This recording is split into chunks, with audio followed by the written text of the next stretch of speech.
ಅಂಬಾನಿ ನ್ಯೂಸ್ಗೆ ಸ್ವಾಗತ. ಪ್ರತಿದಿನ ನ್ಯೂಸ್ ಅಪ್ಡೇಟ್ಗಾಗಿ ಸಬ್ಸ್ಕ್ರೈಬ್ ಮಾಡಿ. ರಾಜೀವ್ ಗೌಡ ವಿರುದ್ಧದ ಆರೋಪಕ್ಕೆ ಬಿಗ್ ಟ್ವಿಸ್ಟ್. ಜಮೀನು ವ್ಯವಹಾರದಲ್ಲಿ ಯಾವುದೇ ಹಣ ಬಾಕಿ ಇಲ್ಲ, ಮೃತರ ಕುಟುಂಬದ ಸ್ಪಷ್ಟನೆ. ತಪ್ಪು ಕಲ್ಪನೆಯಿಂದ ದೂರು ನೀಡಲಾಗಿತ್ತು ಎಂದ ಮಗ ಮಹಂತ್. ಶಿಡ್ಲಘಟ್ಟದ ಹಂಡಿಗನಾಳ ಗ್ರಾಮದ ಲಕ್ಷ್ಮೀನಾರಾಯಣ್ ಸಾವಿನ ಪ್ರಕರಣದಲ್ಲಿ A2 ಆರೋಪಿಯಾಗಿದ್ದ BV ರಾಜೀವ್ ಗೌಡ ಮೇಲಿನ ಆರೋಪಕ್ಕೆ ಈಗ ದೊಡ್ಡ ತಿರುವು ಸಿಕ್ಕಿದೆ. ರಾಜೀವ್ ಗೌಡ ವಿರುದ್ಧ ಕೇಳಿ ಬಂದಿದ್ದ ಆರೋಪಗಳೆಲ್ಲವೂ ಸುಳ್ಳು ಎಂದು ಮೃತರ ಕುಟುಂಬವೇ ಈಗ ಅಧಿಕೃತ ಸ್ಪಷ್ಟನೆ ನೀಡಿದೆ. ಕಳೆದ ಜೂನ್ 4ರಂದು ನಾಪತ್ತೆಯಾಗಿದ್ದ ಲಕ್ಷ್ಮೀನಾರಾಯಣ್ ಶವ ದೊಡ್ಡಬಳ್ಳಾಪುರ ಸಮೀಪದ ಜಕ್ಕಲಮಡುಗು ಅರಣ್ಯದಲ್ಲಿ ಪತ್ತೆಯಾಗಿತ್ತು. ಇದು ಕೊಲೆ ಎಂದು ಆರೋಪಿಸಿ ಮೃತರ ಕುಟುಂಬದವರು BV ರಾಜೀವ್ ಗೌಡ ಸೇರಿದಂತೆ 4 ವಿರುದ್ಧ ದೂರು ನೀಡಿದ್ದರು. ಆದರೆ ಈ ದೂರು ಕೇವಲ ತಪ್ಪು ಕಲ್ಪನೆಯಿಂದ ದಾಖಲಾಗಿತ್ತು ಎಂಬ ಸತ್ಯ ಈಗ ಹೊರಬಿದ್ದಿದೆ. ಈ ಕುರಿತು ಸುದ್ದಿಗಾರರೊಂದಿಗೆ ಮಾತನಾಡಿದ ಮೃತರ ಪುತ್ರ ಮಹಂತ್, ಜಮೀನು ಮಾರಾಟದ ಹಣ ಸಂಪೂರ್ಣವಾಗಿ ಬಂದಿಲ್ಲ ಎಂಬ ತಪ್ಪು ಕಲ್ಪನೆ ನಮಗಿತ್ತು. ಆದರೆ ನಂತರ ಎಲ್ಲಾ ದಾಖಲೆಗಳು ಹಾಗೂ ಬ್ಯಾಂಕ್ ವ್ಯವಹಾರಗಳನ್ನು ಪರಿಶೀಲಿಸಿದಾಗ ನಮಗೆ ಬರಬೇಕಾದ ಸಂಪೂರ್ಣ ಹಣ ಪಾವತಿಯಾಗಿರುವುದು ಖಚಿತವಾಗಿದೆ ಎಂದು ಹೇಳಿದ್ದಾರೆ.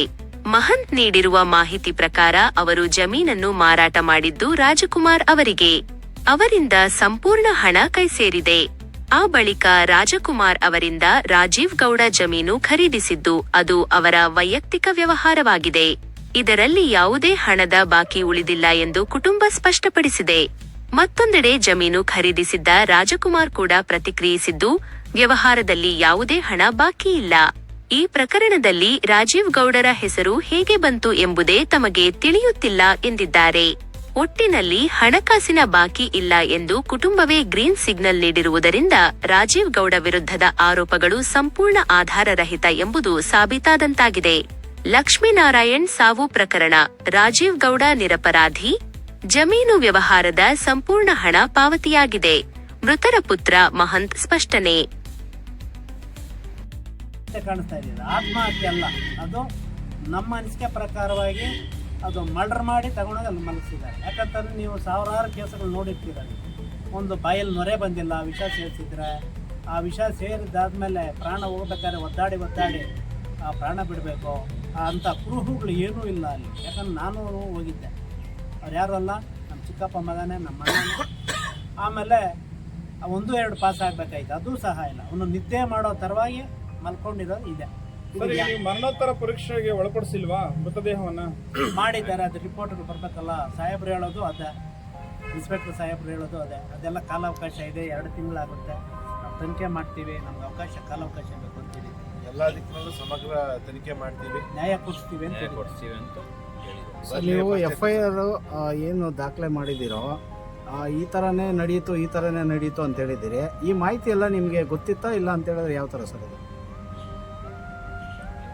ಅಂದರೆ ಈಗ ರಾಜ್ಕುಮಾರ್ ಅವ್ರ ಕಡೆಯಿಂದ 1.5 ಕೋಟಿ ಸೆಟ್ಲ್ ಆಗಿದೆ, ಇನ್ನು 1 ಕೋಟಿ ಸೆಟ್ಲ್ ಆಗಬೇಕಾಗಿತ್ತು, 20 ಗುಂಟೆ ಮಾತ್ರ ಬರಬೇಕಾಯಿತು ಅಂತೇಳಿ ನೀವು ಎಲ್ಲ ಬರೆದಿದ್ದೀರ. ಇದ್ರ ಬಗ್ಗೆ ನಿಮ್ಮ ಮುಂಚಿತವಾಗಿ ತಿಳಿದಿದ್ರೆ ಯಾಕೆ ನಿಮ್ಮ ತಂದೆಯವ್ರಿಗೆ ನೀವು ಇದು ಮಾಡೋಕ್ಕೆ ಹೋಗಿಲ್ಲ? ಎಲ್ಲ ಆದ್ಮೇಲೆ ಸರ್ ಗೊತ್ತಾಗಿದೆ. ಯಾಕಂದರೆ ವ್ಯವಹಾರ ಎಲ್ಲ ದೊಡ್ಡವ್ರು ನೋಡ್ಕೊಂತೇವೆ. ನಾವು ನಮ್ಮ ಅಣ್ಣಗೆ ತಲೆ ಅದಕ್ಕೆ ಇಲ್ವಲ್ಲ. ಯಾಕಂದರೆ ಮನೇಲಿ ಒಬ್ಬರು ಯಜಮಾನ್ತನೇ ಕಟ್ಕೊಂಡಿದ್ದಾರೆ. ಇವ್ರಿಗೇನು ಗೊತ್ತಿಲ್ಲ ಸರ್. ಇವ್ರ ಭಾವ ಅವ್ರಿಗೆಲ್ಲ ಗೊತ್ತಿತ್ತು. ಇವ್ರ ಭಾವ ಹತ್ರ ಎಲ್ಲ ಅವರು ನಮ್ಮ ಅಣ್ಣ ಅದೊಂದು ರೆಡಿ ಮಾಡ್ಕೊಂಡಿದ್ದ. ಅವ್ರನ್ನ ಕರೆಸ್ತಾ ಇದ್ವಿ. ಅವರೇನೋ ಬೆಂಗಳೂರಲ್ಲಿದ್ದಾರಂತ.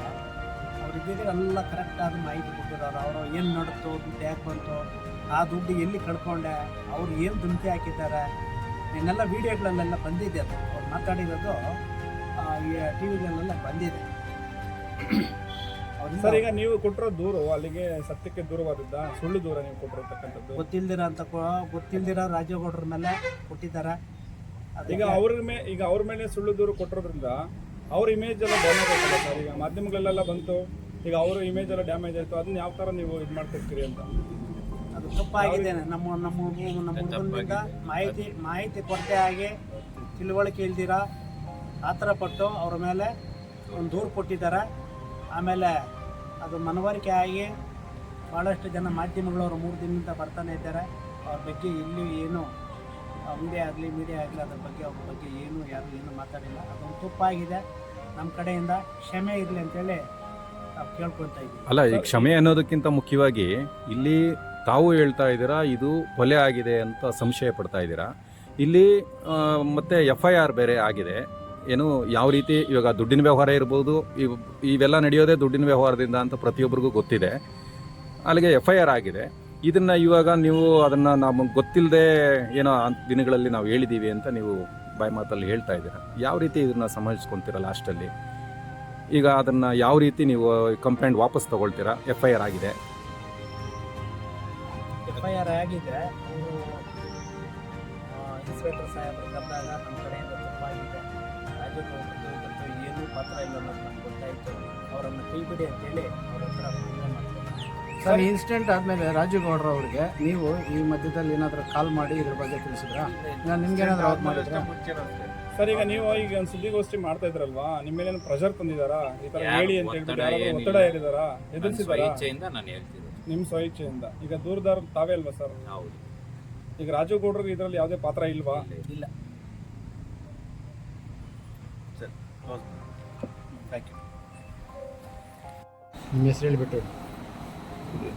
ಆ ಜಮೀನಿಗೂ ರಾಜವ್ರಿಗೆ ಸಂಬಂಧ ಇಲ್ಲ. ಅವರು ಪಾರ್ಟಿಗಳು ನಮಗೆ ನಾವು ಅವ್ರ ಜಮೀನು ಖರೀದಿ ಮಾಡಿದ್ದಾರೆ. ನಾನು ಅವ್ರು ರಾಜವ್ರಿಗೆ ನಮ್ಗೆ ಅಮೌಂಟ್ ಸಾಲ್ತಿದ್ದಕ್ಕೋಸ್ಕರವಾಗಿ ನಾವು ಜಮೀನು ಅರ್ಧ ಎಕರೆ ಕೊಟ್ಬಿಟ್ಟು ನಾವು ದುಡ್ಡಿಸ್ಕೊಂಡು ಅವ್ರು ನಮಗೆಲ್ಲ ಕ್ಲಿಯರ್ ಮಾಡಿಬಿಟ್ಟಿದ್ರು. ನಾವು ಅವ್ರು ಸ್ವಲ್ಪ ಅಮೌಂಟ್ ಕೊಡಬೇಕಾದ್ರೆ ಕೊಟ್ಬಿಟ್ಟಿದ್ದೀನಿ ನಾನು. ಆದರೆ ಅವರು ಯಾರೋ ಹೋಮ್ಪಟ್ಟು ಅದಿದ್ದು ಅಂತ ಹೇಳ್ತಾ ಇದ್ರು. ಅವ್ರಿಗೋಸ್ಕರ ಇಟ್ಟು ದುಡ್ಡೆಲ್ಲ ಅವ್ರಿಗೆಲ್ಲ ಕೊಟ್ಬಿಟ್ಟು ಅವರು ಹಾಳು ಮಾಡ್ಕೊಂಡು ಅವ್ರು ಇದು ಮಾಡಿಬಿಟ್ಟು ಯಾರು ಮಿಸ್ಗೇಟ್ ಮಾಡಿ ನನ್ನ ಮೇಲೆ ಎಲ್ಲ ಇದು ಮಾಡಿಬಿಟ್ಟು ನಮಗೂ ಅದಕ್ಕೆ ಸಂಬಂಧ ಇಲ್ಲ. ನಾವು ದುಡ್ಡೆಲ್ಲ ಅಮೌಂಟೆಲ್ಲ ಕೊಟ್ಬಿಟ್ಟಿದ್ದೀನಿ ನಾನು. ನನಗೆ ಅದು ಸಂಬಂಧ ಇಲ್ಲ. ನನ್ನ ಹತ್ರ ಏನು ಬಂದು ಕೇಳೋವಂಥದ್ದು ಏನು ಇರಲಿಲ್ಲ. ಅವ್ರು ನನ್ನ ಹತ್ರ ಬಂದು ಏನು ಕೇಳೋಂಥದ್ದು ಇರಲಿಲ್ಲ. ಆದರೆ ನನ್ನ ಹೆಸರು ಬಂದ್ಬಿಟ್ಟು ಯಾರು ಬೇಕಾಗಿರೋ ಅಪೋಸಿಷನ್ ಪಾರ್ಟಿಯವರು ಏನು ಮಾಡಿದ್ರು ಏನೋ ಗೊತ್ತಿಲ್ಲ ಪಾಪ, ಅವ್ರ ಹೆಸರು ಹಾಳು ಮಾಡೋದಕ್ಕೆ, ರಾಜಗೌಡ್ರ ಹೆಸರು ಹಾಳು ಮಾಡೋದಕ್ಕೆ ಇದು ಮಾಡಿದ್ರು. ಆದರೆ ಅವ್ರಿಗೆ ಸಂಬಂಧ ಇಲ್ಲ. ನಾನೇ ಅವ್ರಿಗೆ ಇದು ಮಾಡಿದ್ದು. ಅವ್ರಿಗೆ ಅಮೌಂಟ್ ಎಲ್ಲ ಕೊಟ್ಟಿದ್ದೀನಿ ನಾನು. ನನ್ನ ಹತ್ರ ಏನು ಇದಿಲ್ಲ. ಮೂಲ ಜಮೀನು ನೀವು ಎಲ್ಲಿ ತಗೊಂಡಿದ್ರಿ? ಮೂಲ ಜಮೀನು ನಾನು ಗೌರ್ಮೆಂಟ್ ಅವ್ರು ಬೇರೆ ಆಡಿಗೆ ಯಲಂಕ ಅವ್ರಿಗೆ ಕೊಟ್ಬಿಟ್ಟಿದ್ರು. ಈ 3 ದಿವಸ ಆಗಿರೋ ಜಮೀನು ಅವ್ರಿಗೆ ಹೋಗ್ಬಿಡ್ತಾ ಇತ್ತು ಖಾಲಿ 70 ಲಕ್ಷಕ್ಕೆ. ಅಂತ ನಂಗೆ ಬಂದು ನಂಗೆ ಬೇಡ ಅಂತಂದು ಕೇಳಿಲ್ಲ ಕೆಲವರು. ಅಪೋಸಿಷನ್ ಅವ್ರಿಗೆ ಬಂದು ಅವರು ಪಾರ್ಟಿಯವರು ಇಲ್ಲ ನೀನು ತಗೋ ಏನೋ ಮಾಡೋ ಇದು ಮಾಡೋ, ಇನ್ನು 3 ದಿವಸ ಹೋಗ್ಬಿಡ್ತು 70-80 ಲಕ್ಷ ಅಂದರು. ನಾನು ಅದು 2 ಕೋಟಿ 10 ಲಕ್ಷಕ್ಕೆ ನಾನು ತಗೊಂಡೆ. ಅದನ್ನು 2 ಕೋಟಿ 10 ಲಕ್ಷಕ್ಕೆ ತಗೊಂಡು ಆಮೇಲೆ ಅವ್ರಿಗೆ ಏನು ಇದು ಮಾಡ್ಕೊಂಡು 1 ಕೋಟಿ ರೂಪಾಯಿ ಚಿಲ್ಲರೆ ಕೊಟ್ಟೆ ನಾನು. ಅಲ್ಲೇ 80-90 ಲಕ್ಷ ಆಯಿತು. ಅವ್ರು ಏನಂದ್ರೆ ಜಮೀನ್ದಾರವರು ಲಕ್ಷ್ಮೀನಾರಾಯಣ ಅಂತವರು ನಾನು ಅಮೌಂಟ್ ಯಾವುದು ಬರ್ತಾ ನನಗೆ ಯಾವುದು ಬಂದ್ಬಿಡ್ತಾ ನಿಂಗೆ ಕೊಟ್ಬಿಡ್ತೀನಿ, ಇನ್ನೂ ಬೇಡ ರೀಶ್ ಬೇಡ ಅಂತ ಲೇಟ್ ಮಾಡ್ಕೊಂಡ್ಬಂದರು ಅವರು. ಲೇಟ್ ಬಂದಾಗ ನಾನು ಏನು ಮಾಡಿದೆ,